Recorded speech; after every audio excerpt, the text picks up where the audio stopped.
Someone once told me, when you're happy, not everyone is clapping, some are calculating. And that's when I realized it's not the sharing of our joy or our pain that is the problem. It's who we share it with. My friends, not every ear that listens deserves to hear your heart. Not every smile hides love. Sometimes it hides a competition. So today, let's talk about something very important. Why you should not share your personal life with everyone. So my dear friends, before you post, before you vent, before you overshare, pause. Not everything needs to be spoken. Not every truth needs to be told. Some parts of you are meant only for God and those few hearts who love you unconditionally. May your privacy be your peace, and may your silence be your strength. In life, we often assume that if someone is close to us, they are also safe for our emotions. We tend to think that anyone who smiles at us or offers a listening ear is automatically a friend or a well-wisher. But the truth is far more complex. People don't always listen to you with the pure intention of understanding. Some people listen just to gather material for gossip. Some listen out of curiosity, not compassion. And some listen just so they can compare your life to theirs and feel better or worse about themselves. The intention behind the listening matters far more than the act of listening itself. Think about it. You had a really good day. Something beautiful happened at work or in your relationship. You're full of joy and you feel like telling someone. You pick up your phone and call a friend or a colleague, hoping they'd be happy for you. But instead of being excited, you hear a forced, "Wow, that's nice," followed by a long silence, or even worse, a change in topic. Why? Because not everyone claps when you win. Some people count, compare, and calculate. You see, people's reactions often have nothing to do with you and everything to do with their own internal battles. Someone who is jealous may pretend to be supportive, but inside they're burning with insecurity. Someone who is competing with you silently may use your vulnerabilities against you. It's like you're handing them a knife, thinking they'll help you cut your cake, but instead they might just use it to cut your confidence. Let me give you a simple example. Imagine you're walking in the rain, holding an umbrella. Someone walks up to you and says, "Can I share your umbrella?" You smile, thinking, "How sweet," and let them in. But moments later, you realize they're not really protecting themselves from the rain. They're just there to poke holes in your umbrella and run away. Now you're left standing in the rain, soaking wet, not because of the storm, but because of misplaced trust. Sharing your personal life is like letting someone inside your umbrella. If they're genuine, they'll walk with you, protect you, and even guide you if you slip. But if their intentions aren't pure, they'll only create leaks and leave when the weather gets worse. In the Bhagavad Gita, Lord Krishna says, "Perform your duty without expecting rewards and stay detached." This also applies to sharing. Share not to gain sympathy or applause. Share only with those who have the emotional maturity to hold your truth without dropping it or displaying it. Many of us make the mistake of thinking emotional connection means emotional safety. But emotional connection without discernment is like leaving your house door open just because someone smiled at you from outside. You wouldn't do that with your home. So why do it with your heart? There's a beautiful old saying, "Don't tell people your plans, show them your results." In the same way, don't open your wounds to everyone hoping they'll offer healing. Some might just stare, some might judge, some might even laugh, and very few will actually help you heal. That's the rare group. That's the circle worth keeping. When you're in pain, when you're confused, when you're unsure, the first instinct is to reach out, to speak, to express. And while that's healthy, it's equally important to ask, is this person capable of understanding the depth of what I'm about to say? If not, you're pouring pure water into a dirty cup. What comes out will not be what you intended. Real maturity is not in how well you speak, but in how wisely you stay silent.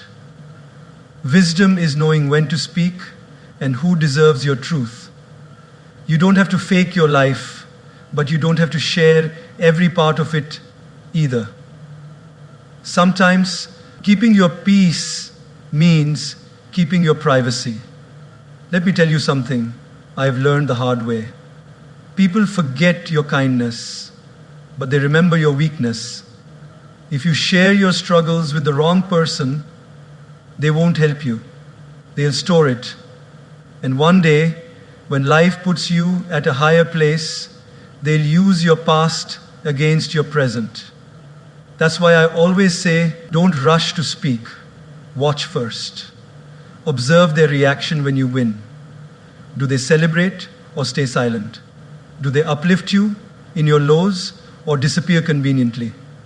Test people not through your words, but through time.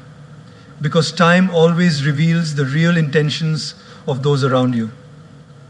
So my friend, the next time you feel like pouring your heart out, pause. Not out of fear, but out of wisdom. Remember, some people listen not because they care, but because they're curious. Curiosity is not compassion. Choose your listeners like you choose your inner circle, with care, with caution, and with clarity. Not everyone who listens deserves to hear. Protect your peace, protect your privacy, and most importantly, protect your heart. Silence is not the absence of sound, it is the presence of peace. In a world that constantly pushes us to speak, to post, to update, and to explain, choosing silence is like taking a step back from the noise to find clarity. Silence is powerful. It is often mistaken for weakness, but in reality, it is a shield, one that protects your inner peace, your dignity, and your mental balance. When you learn to embrace silence, you begin to hear the most important voice of all, your own. Have you ever noticed that the deepest waters are the most silent? The ocean doesn't need to shout to prove its depth. In the same way, you don't need to constantly speak or share to validate your journey. In our everyday lives, we often feel pressure to explain ourselves to others, why we made a certain decision, why we're still single, why we chose one path over another. But the truth is, silence can often answer better than words ever could. When people don't get the explanation they crave, they create one in their heads. Let them. Your peace is worth more than their opinion. There's a beautiful story about Buddha. One day, someone came to him and began insulting him publicly, calling him names and challenging his teachings. Buddha listened in silence. His disciples were angry and wanted to respond, but Buddha simply smiled. When the man finished, Buddha said, "If someone brings you a gift and you do not accept it, to whom does the gift belong?" The man said, "To the one who brought it." Buddha replied, "Exactly. I do not accept your anger, your words, your negativity, so they remain with you." That's the power of silence. It does not mean you are powerless. It means you are in control. Think about a moment in your life when you are misunderstood. Maybe a family member judged you, or a colleague spread rumors about you. Your first instinct might have been to defend yourself, but did it help? Often, the more we try to explain, the deeper we get pulled into unnecessary drama. Silence, on the other hand, keeps your soul clean. When you stay silent, You give life a chance to prove the truth on its own. We also need silence, not just in conflict, but in decision making. When life gets loud, when opinions, expectations, and responsibilities crowd your mind, it is in silence that you find your direction. Picture this: a snow globe that's been shaken. Everything is blurry, but let it rest in stillness and clarity returns. That's what silence does to your thoughts. It lets the mental snow settle, revealing what truly matters. In our relationships, too, silence can be golden. When we are hurt, we often speak from emotion, not wisdom. Words said in pain can never be taken back. Silence, in those moments, saves relationships. It gives us time to breathe, to reflect, to process. It creates space where healing can begin. There's a modern myth that if you don't speak up all the time, you'll be forgotten. That silence is a sign of submission. But actually, silence is a sign of strength. It says, I don't need to prove anything. I don't need your validation. I'm at peace with my truth. And that kind of inner confidence cannot be shaken. On social media, everyone is shouting about their achievements, their heartbreaks, their goals, their disappointments. But the ones who inspire us the most aren't always the loudest. They're the ones who walk quietly but live deeply. Their lives are like a garden that grows silently, but when it blooms, it changes the atmosphere. You don't have to respond to every insult. You don't have to correct every wrong opinion about you. You don't have to share every emotion you feel. Sometimes the most powerful move is no move at all. Just breathe. Just watch. Just trust that the truth will echo louder than any rumor. A wise person once said, don't speak unless it improves the silence. Let your actions speak. Let your peace speak. Because what you protect in silence becomes your strength in life. Your calm mind becomes your compass, and your silence becomes your strategy. Silence doesn't mean you're hiding. It means you're healing. It doesn't mean you're retreating. It means you're realigning. In that sacred quiet, your soul gets the space it needs to rise again. Like a seed growing in the dark soil, before it breaks the surface and becomes a tree, your growth often happens in your quietest moments. So the next time you feel the urge to explain yourself, to defend yourself, or to overshare, take a step back. Ask yourself, is this necessary? Or am I just filling the space because I'm uncomfortable with silence? Trust that silence is not empty. It's full of answers. It's full of healing. It's full of grace. When you master the art of silence, you don't just avoid conflict, you rise above it. You don't just protect your peace, you amplify it. And most importantly, you learn to live from the inside out, not the outside in. Let the world shout. Let the noise rise. That is where your real power lives. Trust is one of the most precious gifts you can give someone. And yet, many of us hand it out like candy without ever stopping to consider if the person receiving it has earned it. It's natural. We all want to believe in the good of others. We want to think that because someone smiles at us, spends time with us, or says nice things, they deserve a front row seat to the most personal parts of our life. But here's the truth. Not everyone who walks beside you is meant to walk inside your heart. Think of trust like a bank account. You don't just give your ATM card and PIN code to a stranger, right? Why? Because with that information, they could empty your life savings. Now ask yourself, how often have you handed over the emotional pin code to someone who didn't deserve it. You opened your heart, shared your secrets, expressed your pain, and later found out that your vulnerability became a topic at someone else's dinner table. That's the cost of giving unearned trust. We often confuse familiarity with loyalty. Just because someone has been around us for a long time, we assume they're trustworthy. But time doesn't always reveal loyalty. Behavior does. You may have known someone for 10 years, but if they speak ill of others to you, it's only a matter of time before they speak of you to others. If someone is quick to share other people's personal matters with you, you must understand they're rehearsing the same performance that will soon include you. Let's look at a simple everyday example. Imagine you buy a beautiful, delicate crystal vase, expensive, valuable, and fragile. Would you hand it to just anyone to carry? Or would you first see how carefully they handle things? The same principle applies to your personal life. Your struggles, dreams, relationships, and emotions are delicate parts of you.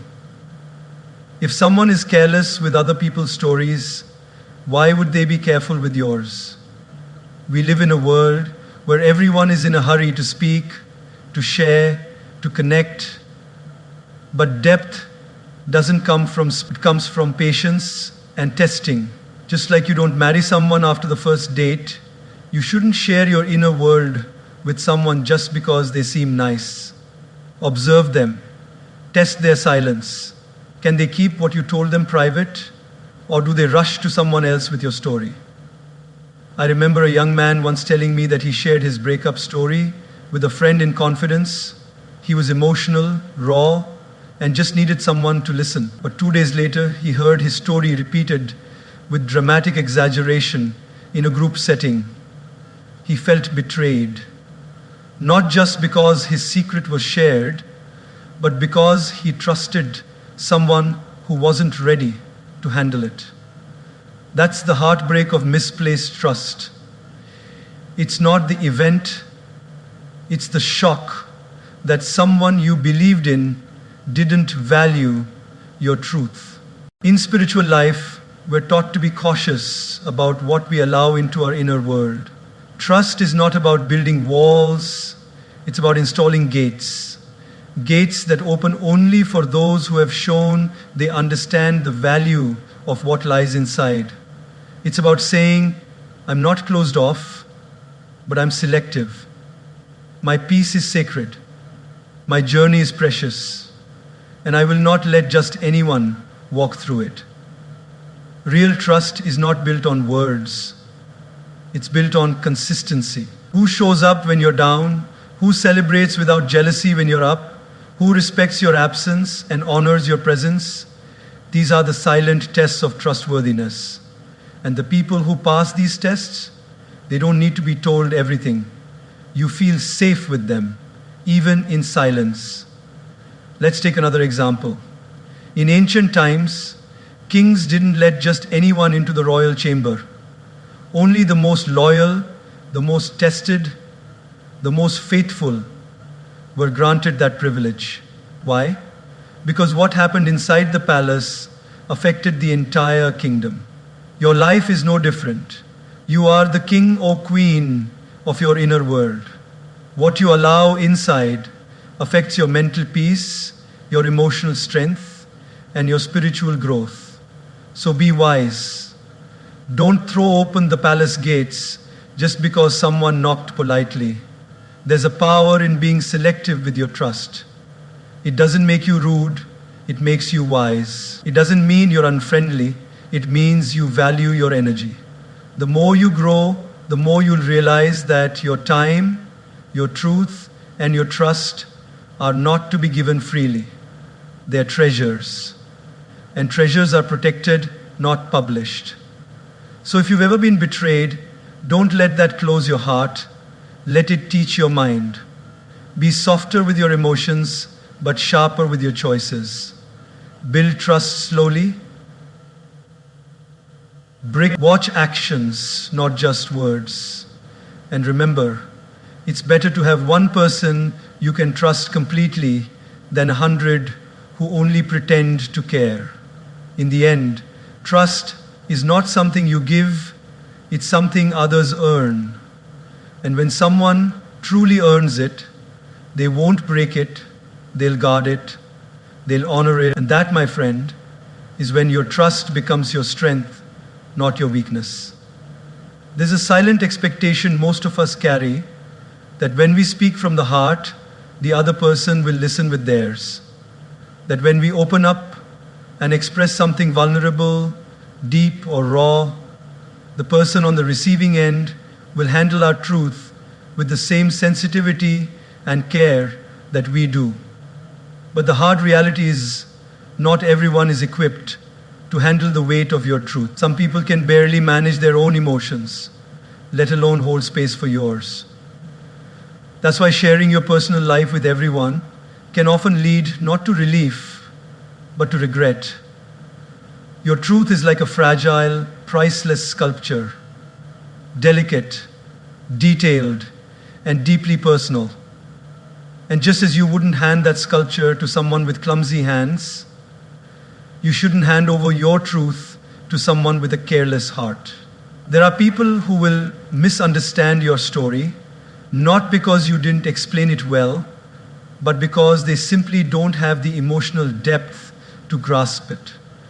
There are people who will misinterpret your vulnerability as weakness or your honesty as drama, because they are too entangled in their own unresolved emotions to truly see you. Think of it like this. If you show a complex piece of art to someone who has never studied or appreciated fine art, they might say, "What is this? I don't get it." But show it to someone who understands its depth, and they will stand in awe, absorbing every color, every stroke, every layer of meaning. Your truth is that piece of art. It requires the right eyes, the right heart, the right mind to understand and appreciate it. Let me share a simple daily life example. Imagine a young woman who has gone through a traumatic relationship. She trusted someone, gave her best, and ended up broken.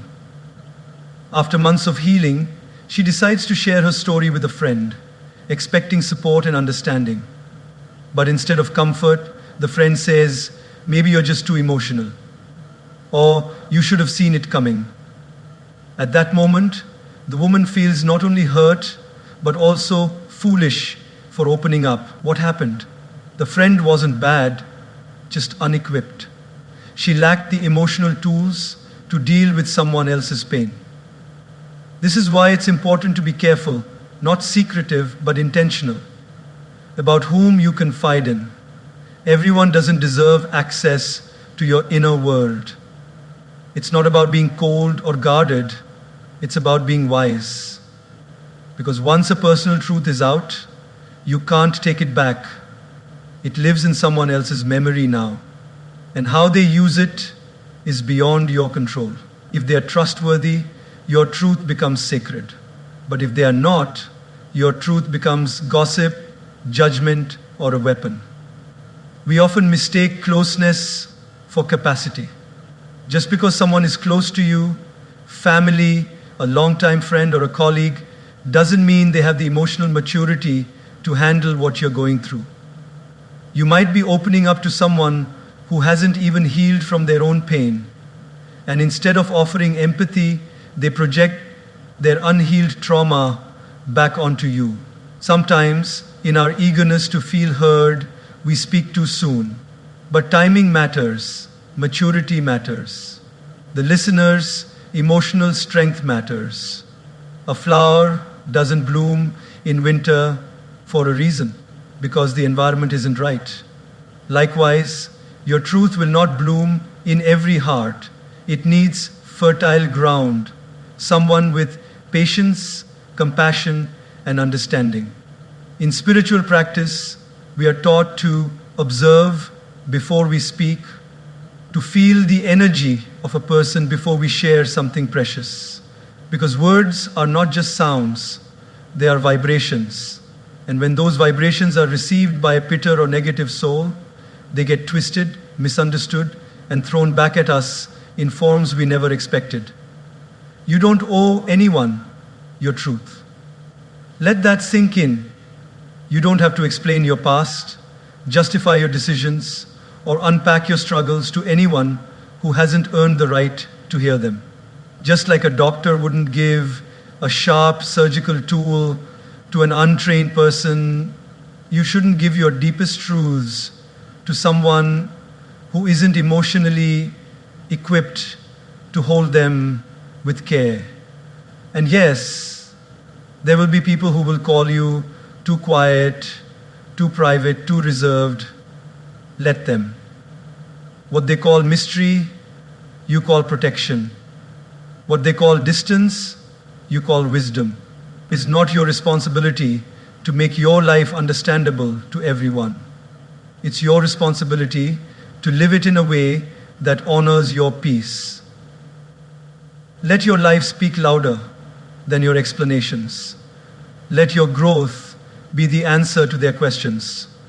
And let your silence be the boundary that protects the truth not everyone deserves to hear. Not everyone can handle your truth, and that's okay. It doesn't mean your truth isn't valid. It means it's precious. And precious things are always shared with care, not casually. So speak less, observe more, and always remember, the right ears will hear you, even in your silence. While the wrong ones, we are living in an age where silence is rare and privacy is becoming extinct. The moment something happens in our lives, whether it's good, bad, heartbreaking, or beautiful, our first instinct is to reach for our phones, open our social media apps and post a photo, a status, a story, a video, as if validation from the digital world is what makes our experiences real. But here's something to reflect on. Just because something happened to you doesn't mean the whole world needs to know. Social media isn't your personal diary, and your life isn't a reality show. Some chapters are meant to be lived, not shared. Let's look at a simple example. Imagine a woman going through a painful breakup. In her emotional state, she starts posting cryptic quotes, emotional stories, and photos that reflect her pain. She receives likes, comments, and virtual hugs. For a moment, it feels comforting, but slowly that comfort turns into discomfort. People start gossiping, some start judging, others begin to pity her. What began as a search for healing turns into a stage for spectators. That's the danger of treating social media as your therapist. It's not designed to heal you, it's designed to expose you. Your personal life, your struggles, your dreams, your relationships is sacred. And sacred things lose their power when they are handled carelessly. When you share everything online, you open yourself to interpretation, misjudgment, and sometimes even mockery. Not because people are bad, but because not everyone understands your journey. Not everyone claps when you win. Some people scroll past your joy with envy in their hearts and smiles on their faces. And some wait patiently, silently for your downfall, just to say, I knew it wouldn't last. The truth is, the more people know about your private life, the more power they have to manipulate your emotions. That's why the strongest people often look like mysteries. They aren't hiding, they're protecting. They're choosing peace over attention, wisdom over noise. And that's not being secretive, that's being selective. We often post online hoping for connection. We want to feel seen, heard, and understood. But social media isn't the right place to meet those needs. Because on these platforms, Most people aren't listening to understand, they're watching to react. You may pour out your heart in a heartfelt post, and someone will simply double tap it while scrolling past. And that's the thing, we've started confusing digital responses with real emotional support. A like is not love. A comment is not care. A view is not validation. There's another side to this too. When we constantly share our highs, we set ourselves up for silent pressure. Say you post a picture with your partner every other day, showing the world your happiness. But when things start falling apart, you feel like you can't stop posting because people might start asking questions. So you keep the illusion alive, smiling outside while crumbling inside. Why?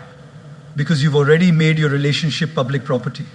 And now you feel obligated to perform for the audience you created. That's not freedom. That's a prison built by your own hands. There's power in privacy. There's dignity in discretion. You can celebrate without announcing. You can grieve without broadcasting. You can grow without documenting every step. The most meaningful parts of your life are often the ones no one sees. The late night tears, the silent prayers, the breakthroughs that came after months of pain. These moments shape you more than any selfie or story ever could. Think of the people you admire most, not the ones who post the most, but the ones who move in silence, who live deeply, who speak with wisdom. These are people who understand that not everything deserves an audience, that real strength is built in the quiet moments, not in the loud updates, that what the world doesn't see is often more valuable than what it does. There's nothing wrong with sharing your life, but ask yourself, why am I sharing this? Is it for connection, attention, approval, or habit? If it's not coming from a place of peace, maybe it's better left unposted, because once it's out there, it's no longer yours alone. It belongs to public memory, and public opinion is not always kind. So the next time your fingers hover over the share button, pause, breathe, reflect. Some things are more beautiful when kept between you and God. Some victories feel better when celebrated in private, and some wounds heal.